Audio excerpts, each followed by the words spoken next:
The world is changing faster than ever. What used to take decades is now taking years or even months. What you see right now is the illusion that people have had for many decades about the workplace being this secure place to work the rest of your life. For the first time in the history of our nation, our children will not do as well as us. We've seen our friends get laid off. We've been laid off. We've had our pay cut. People are overworked and underpaid. They seem to have less time and less freedom. They live under constant pressure. This is going to be forced. And so even if your employer loves you, they may have to cut you. There's something wrong that on Monday morning, the heart attack rate increases by 35%. Technology is accelerating, job security is declining. It just doesn't seem like the old models of making a living are as reliable as they used to be. Every aspect of our lives, there's a better way out there, but we're still doing it the old way. We live in the greatest country on the planet, and there are a lot of people sitting around complaining and being cynical. Like everyone's whining about this old model, and I'm like, why don't you leave it? Look at all this over here. Look at all this opportunity. Since so much of our lives revolve around our work and the way we make our living, many people are thinking there just has to be a better way. The biggest challenge facing our world today is not making money, is what are we going to do with all the displaced, unemployed people? People are afraid that they're going to make the wrong decision. People are afraid of the unknown. People are afraid that maybe I don't have the skills. Hey, sports fans, industrial age is over. It's dead. It's dying. That's why going to school to get a job is an obsolete idea. A steady paycheck is an industrial age idea.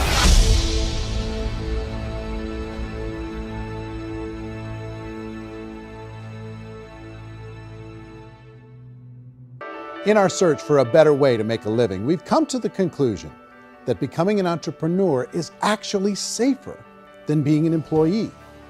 And through our look at the entrepreneurial options, one particular path kept coming up from expert after expert.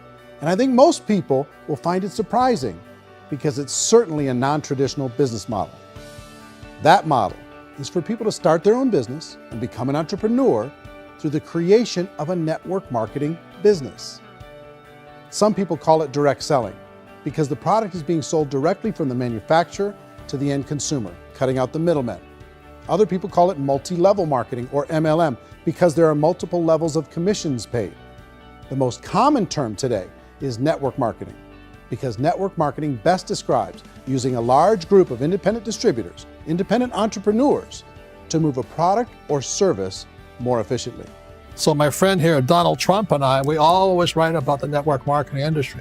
And the reason we support the network marketing industry is because it really is a business school for entrepreneurs. Because most people come out of school looking for a paycheck.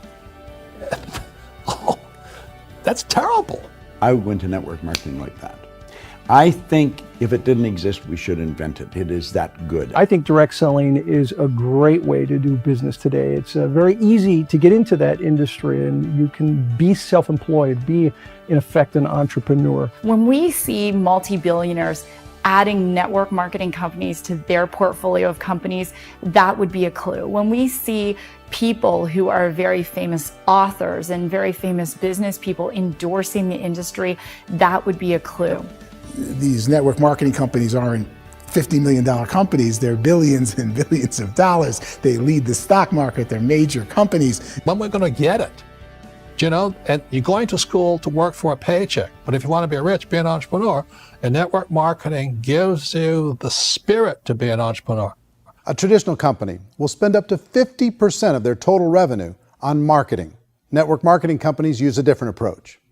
Instead of having all that extensive marketing expense, they utilize a network of independent distributors to do the marketing for them.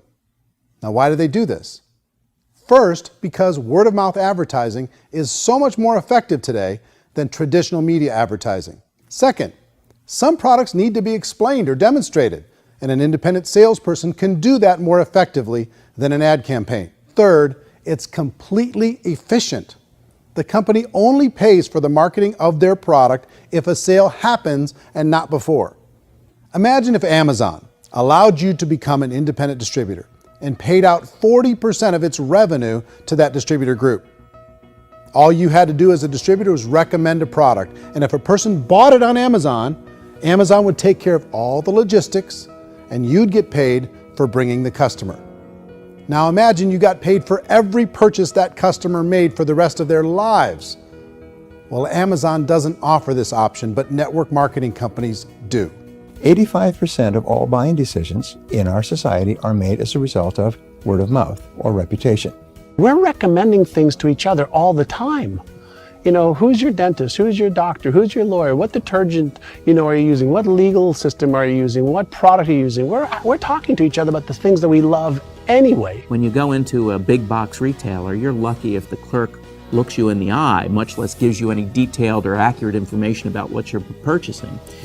So of course, this personal information, this education coming from a friend, a neighbor, a relative, or even a stranger, but one who has experience with the product is extraordinarily valuable. As a matter of fact, network marketing can educate consumers probably better than any other form of marketing.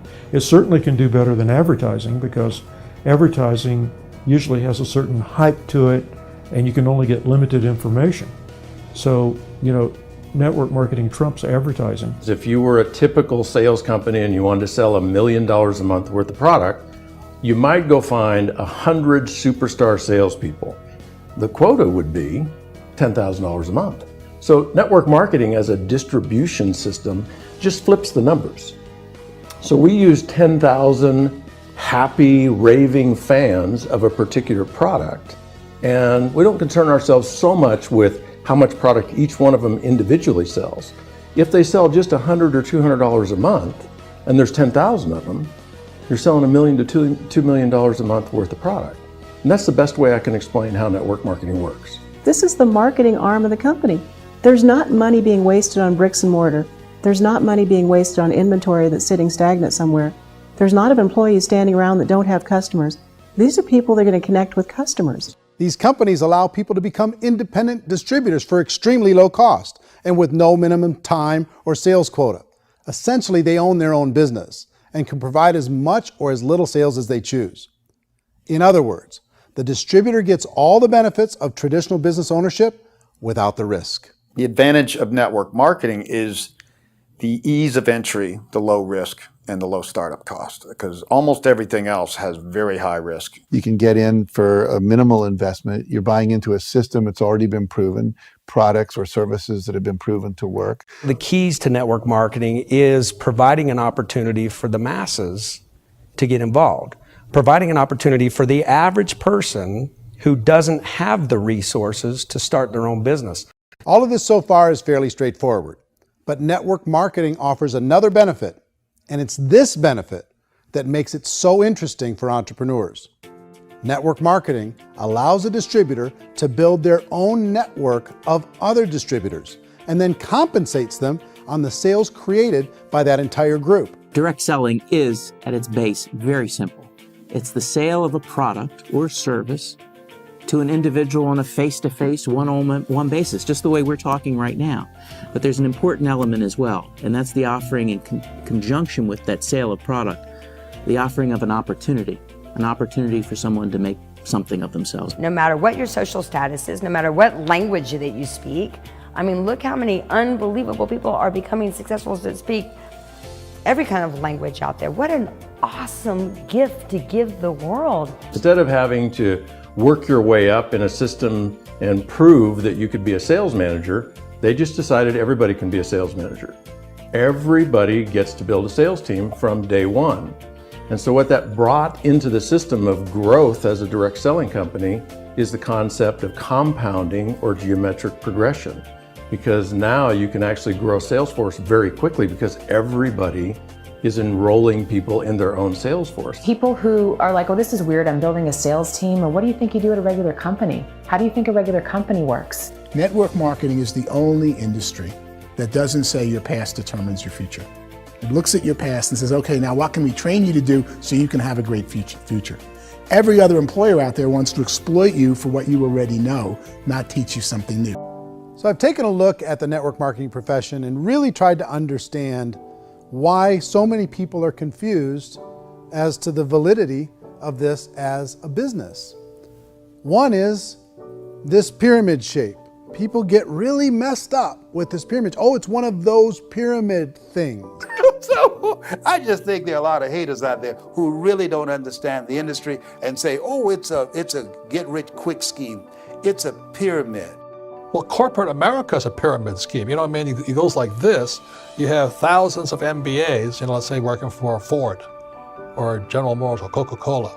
If all these MBAs, they're all trying to get to here, that's a pyramid. Only one guy's going to make it. Every 10 years, one's going to make it. Whereas you look at network marketing, it's like this. So you're here, and your job is to develop other CEOs coming up behind you. So it's an inverse pyramid. In network marketing, it's a very simple concept. If you sell product, you get paid. It is paid based on production. There is no first mover's advantage. There is no investment component where the more somebody spends, the more they're entitled to make. So the two are polar opposites of each other. It doesn't matter what shape the company is or the compensation plan is shaped, whether it's a circle or a pyramid or a triangle or a trapezoid, it doesn't matter. If compensation is coming primarily from recruitment, then you've got a problem. On the other hand, if an operation is basing their compensation to participants on the basis of sales, even when those sales are generated by people you've recruited, well, then you're a perfectly legitimate enterprise. That's the legal test, it's the practical test.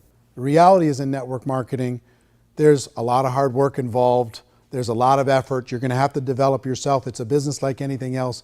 It's going to take some time, but in my opinion, it's better. But I do have to tell you the catch to network marketing. If there is a catch, if you want to understand this from an emotional point of view, people say, well, it sounds too good to be true. It's not. It's hard work.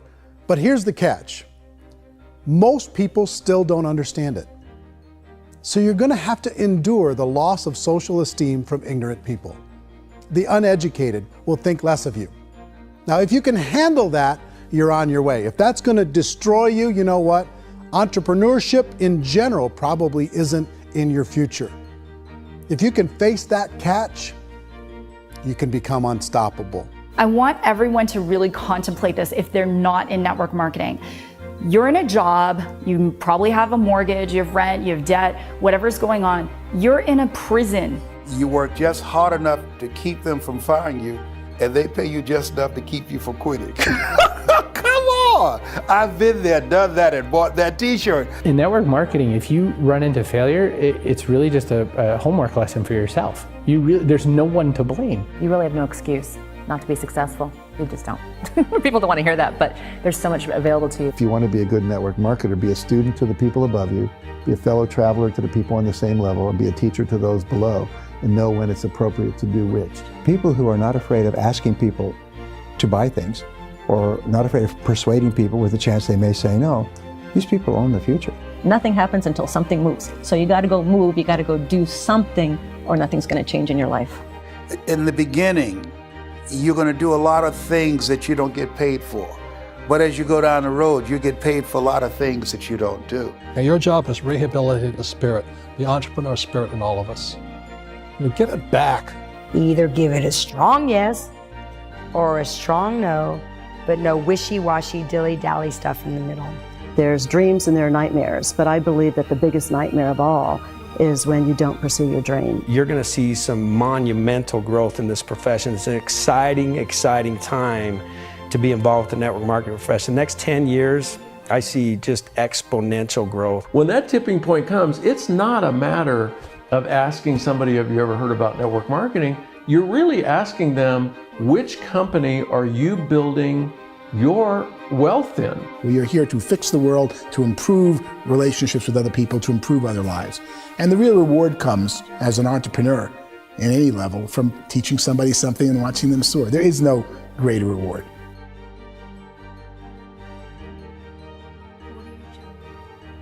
Life's too short to spend it living someone else's dream instead of your own. It's too short to spend it living at a fraction of your potential. Can being an entrepreneur be a challenge at times? Sure. But here's what you get in exchange. It can be yours. Something that you built, something that you created, something that you made happen. This balloon represents your dream. It represents entrepreneurship. My wish for all of you is that you would reach out and grab it. The choice is up to you.